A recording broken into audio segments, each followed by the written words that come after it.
Hi everybody, I'm Trish Christ. In this episode of Our Nashville, NECAT and our super crew of teenagers spend some time with poverty and the arts. Founder and Executive Director Nicole Brett Minyard and her team are going to show and tell us all the things they do in our community. We're so excited to have you here today. Come on, come inside and see our space.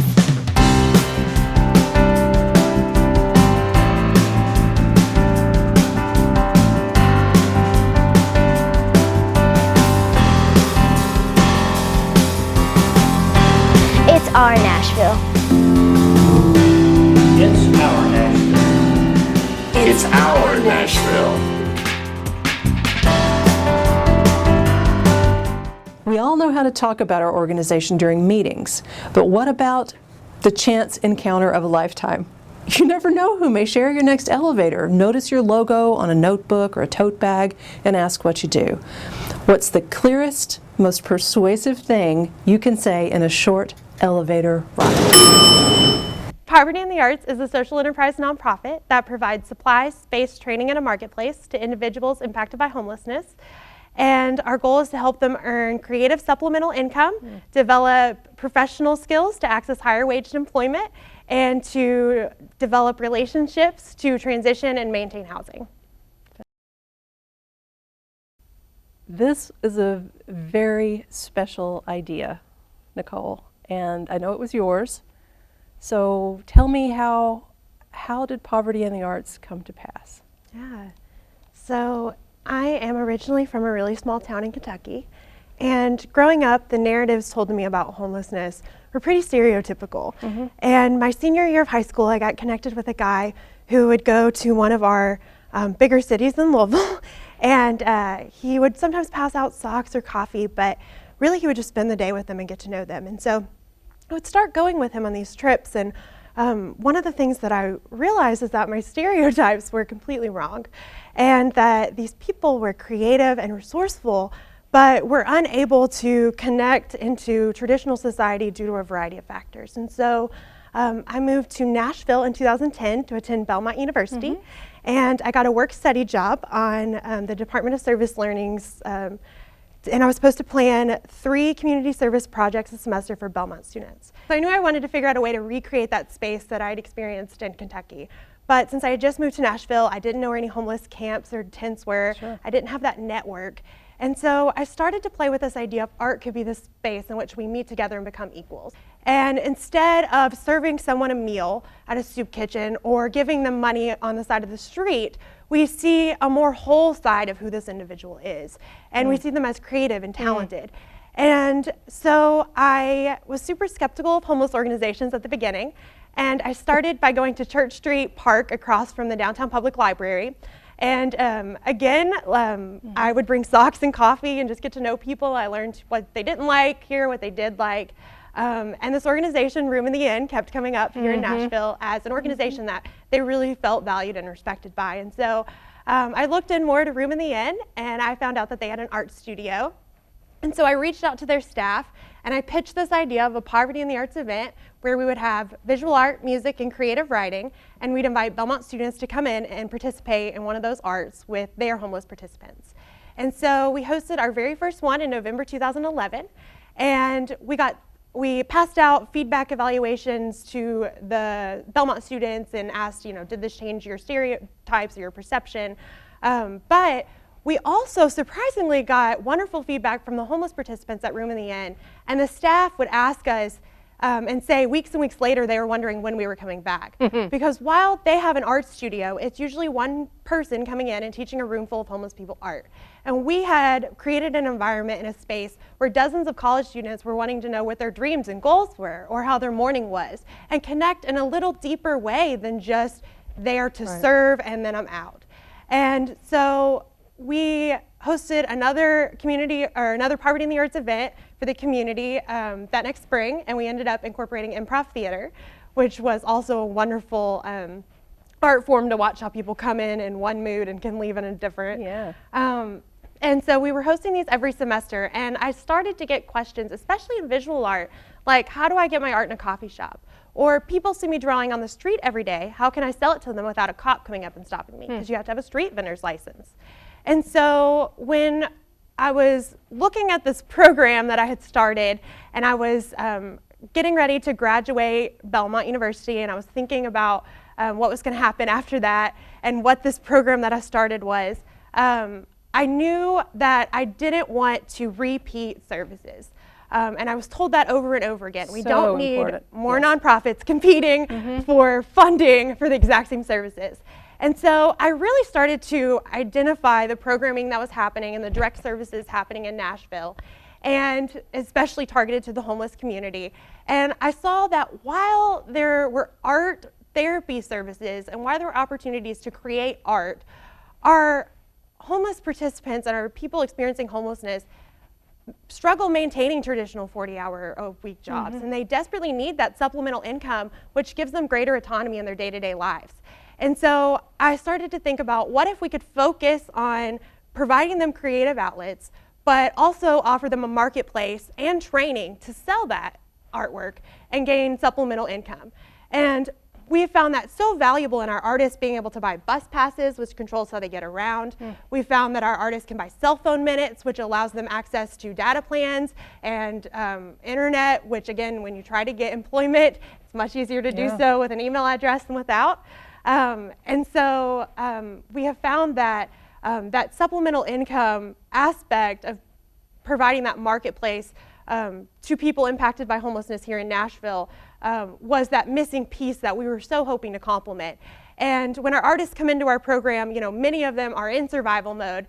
And so one of the things that we really do is, while we focus on that, we build partnerships with homeless organizations here in Nashville to connect them to those resources, to those housing, the food, the mental health, all of those different resources, so that we can continue to focus on helping them develop those skills to earn those supplemental income to help them with their housing stability. Huge, huge, Nicole. Amazing. That's amazing. That's a revolutionary idea. You should be very proud of that. Yes, you really should. You really should. Everything you just said is fascinating and wonderful. My favorite thing that you just said, and I want you to say it again because it's kind of genius, and I might even want it on a t-shirt. And if you made t-shirts for Poverty in the Arts with this on it, we could sell a gazillion of them. Maybe art is the space where we connect. That's genius. You mentioned the sales. I don't want to jump straight to the funding, but that is a really special part of your idea. So tell me, how do the sales work? I know an artist gets a percentage and Poverty in the Arts gets a sliver because you have costs too. How does that work? So we created a social enterprise model. And that was really important when I was starting this organization, because as a college student and a recent grad, and not being from Nashville, I didn't have the funding or the relationships to really start out strong, especially when it came to fundraising. And so we were able to leverage this social enterprise model of selling artwork to customers and providing our clients the majority commission of artwork sales. And then the remaining percentage was reinvested back to the organization to provide the art supplies, the studio space, and the different developmental workshops and things like that for our artists to continue to use. So that way the program could continue to sustain itself.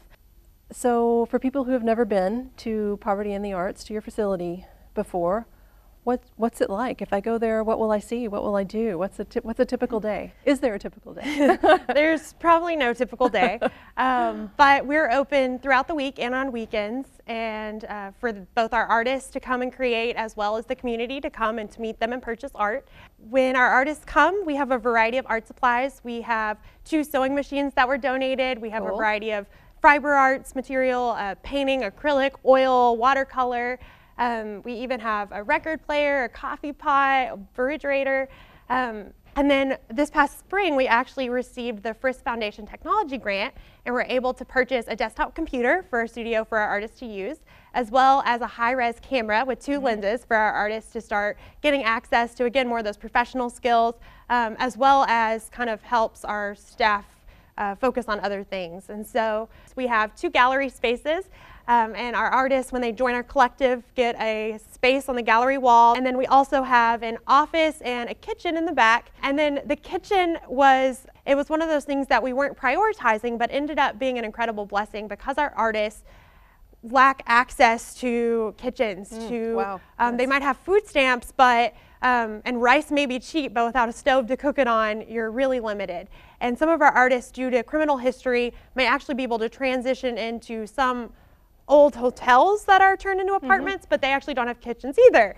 And so they're still paying as much as you or I would for rent a month, but they still don't even have access to a kitchen. And so the kitchen has again given our artists greater autonomy over their day-to-day lives. We have artists who want to be vegetarians but can't because they're relying on mission food. And so that kitchen is just another piece of providing our artists kind of an environment that helps them just generate their own success through. So.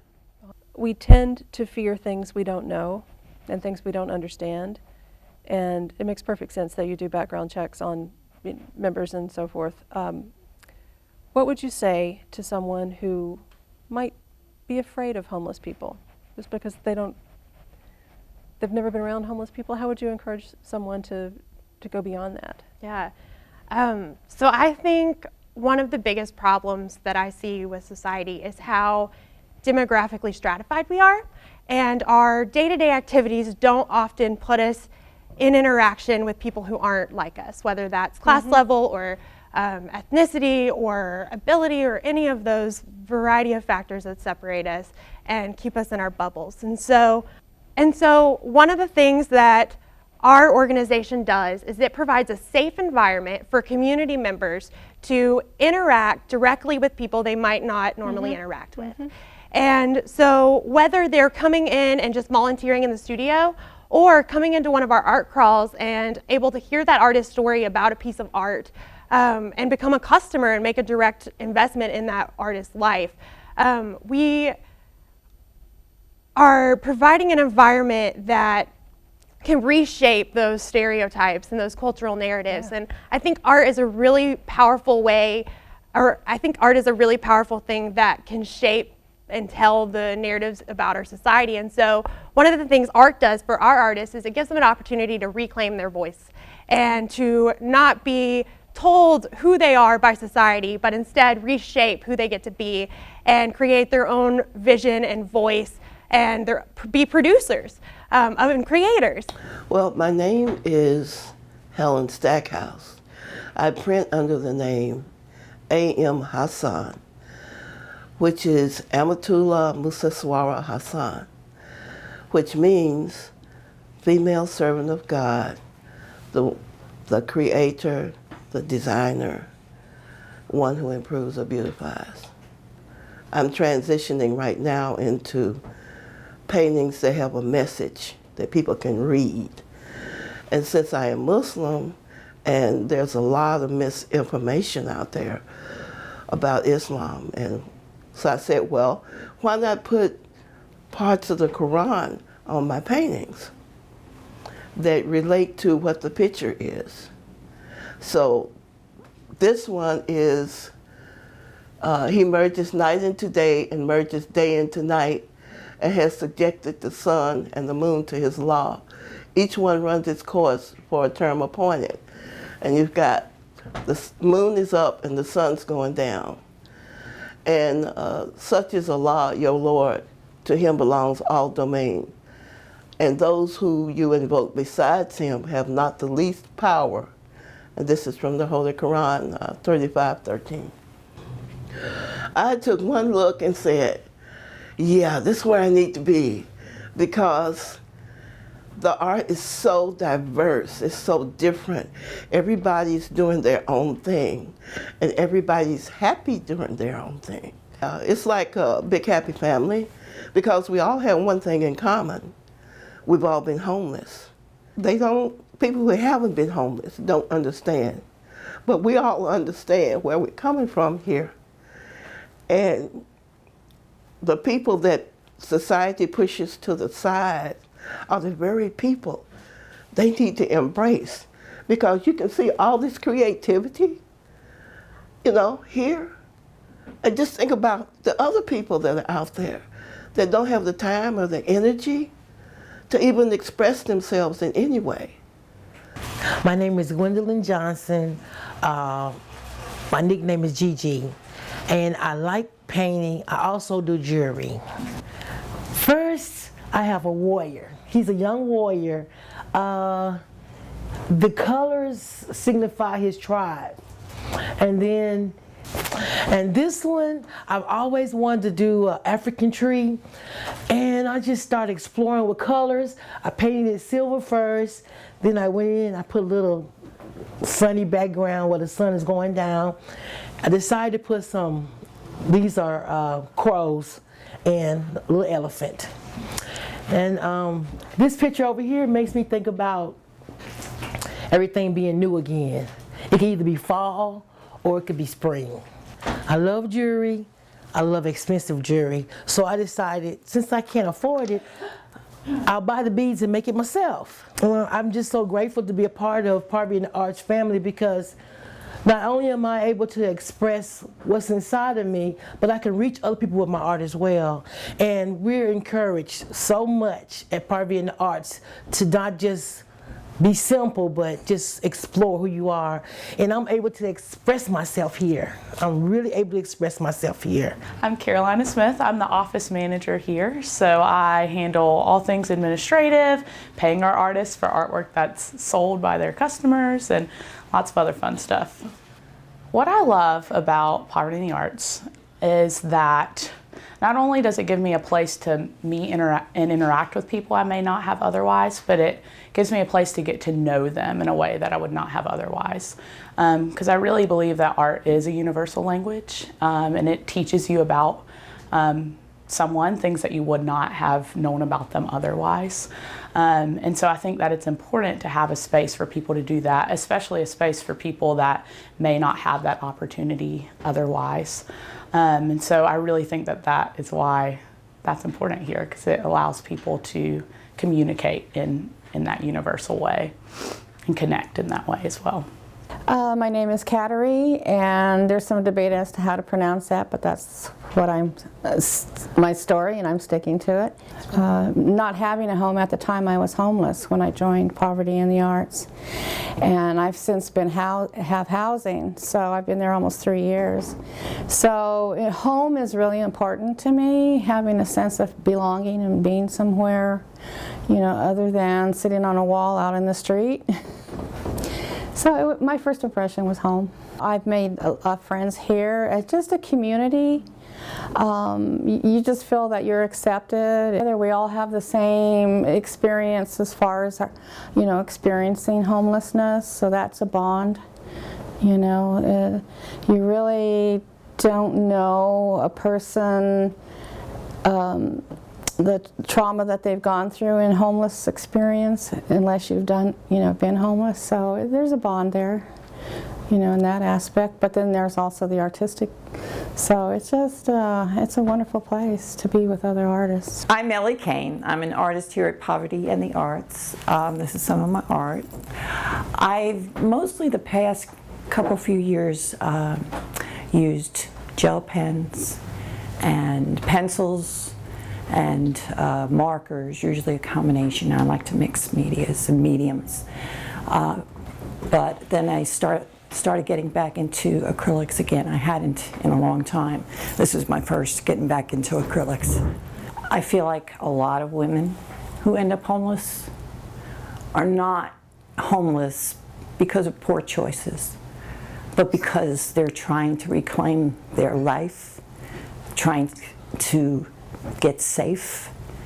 And part of the dynamics of the abuse is the man has kept them down, kept them from working, kept them from their friends.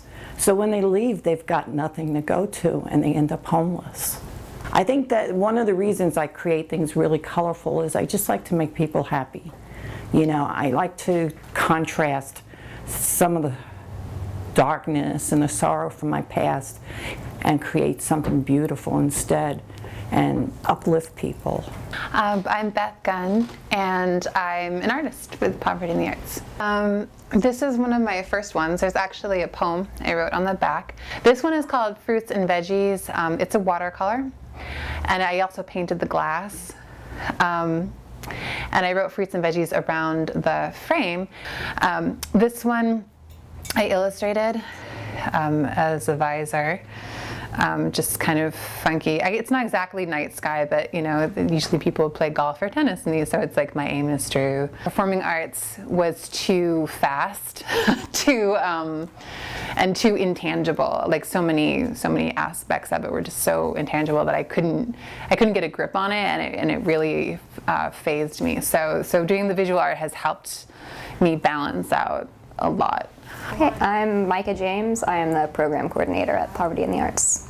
It's important to me, just my dad was an artist. He's actually a homeless artist for a little while, so this program means a lot to me. Making art helped him get through a lot of like emotionally really hard times. And it just makes the world a happier place. A community, most importantly, and a family. Even when they're not here, they're all hanging out together. It's been really great to see. And they feed off each other like creatively. Seeing all their styles kind of like merge together has been really cool. I am Jennifer Canine, and I am a board member here at Poverty in the Arts and also serve as the board secretary. I found out about Poverty in the Arts through my church, and after coming to my first art crawl, decided to reach out to Nicole about how I could get involved as a volunteer, because I've been a community volunteer since before I was old enough to work. I honestly thought it was just incredible. I am someone who does not feel like I'm the most creative person in terms of coming up with ideas. So I was so impressed that somebody who was younger than me even had the idea to come up with this, and not just the idea, but actually the motivation to go out to meet people in the homeless community that they could start recruiting as artists, and just really putting herself out there to accomplish this mission that she has set for herself. It's completely admirable. So, Nicole, stations like NECAT, by federal law, we can't solicit funds on your behalf. And of course, every nonprofit needs funding. That's kind of a given. Other than money, if someone's watching you right now, hearing about Poverty in the Arts, and they think, I want to help this woman in her endeavors, what can they do? So there are two big ways other than giving that really help our organization. The first is volunteering. We have a variety of opportunities, from teaching workshops to our artists, helping us sell artwork at events, serving on our board of directors, leading a coaster making day for a group project. And one of the most important aspects of our volunteer opportunities is they are all designed to provide you a direct opportunity to engage with our artists. And the other, hopefully obvious but extremely important thing that people can do is buy art.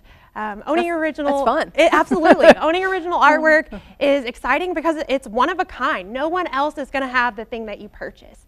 Original artwork can change your environment and create warmth, and it can reflect your individuality. And so we love for people to come in and buy original artwork, but then on top of that, they get to make a direct investment into someone who really needs supplemental income and who is working on getting their life back together.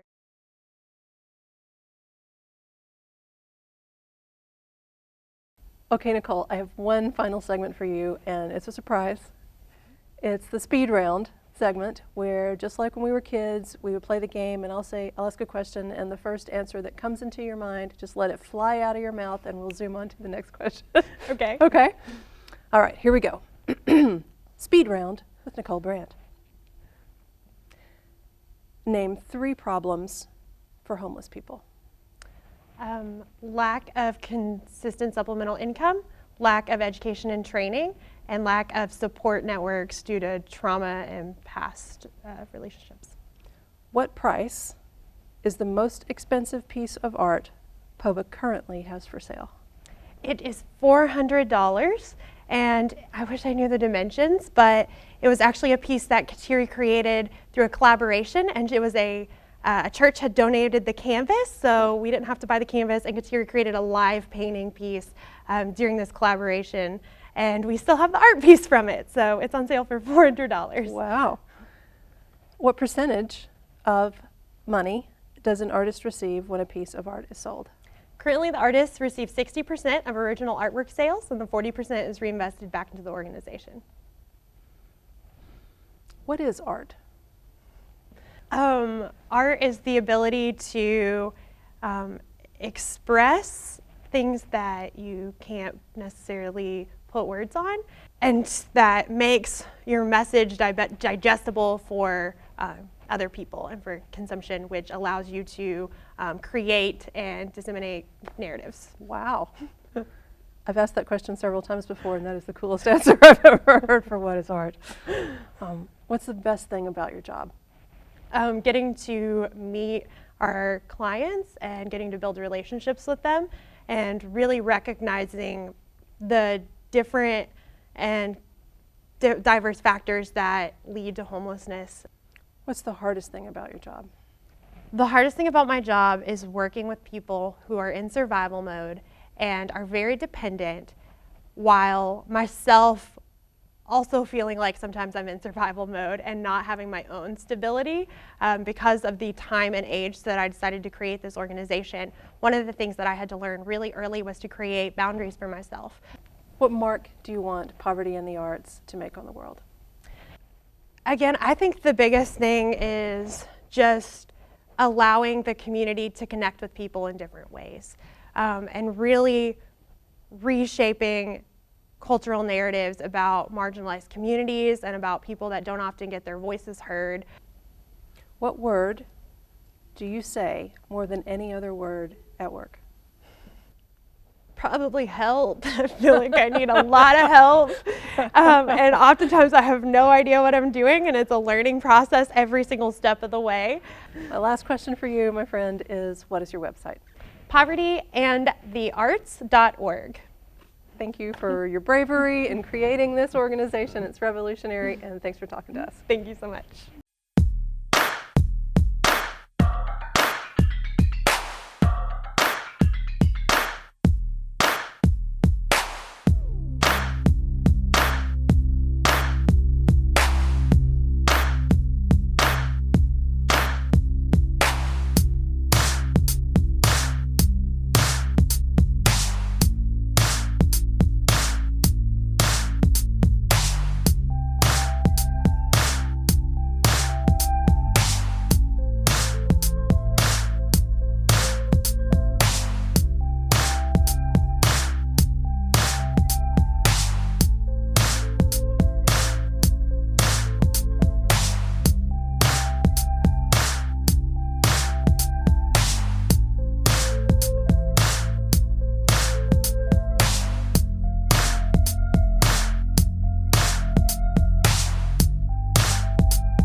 It's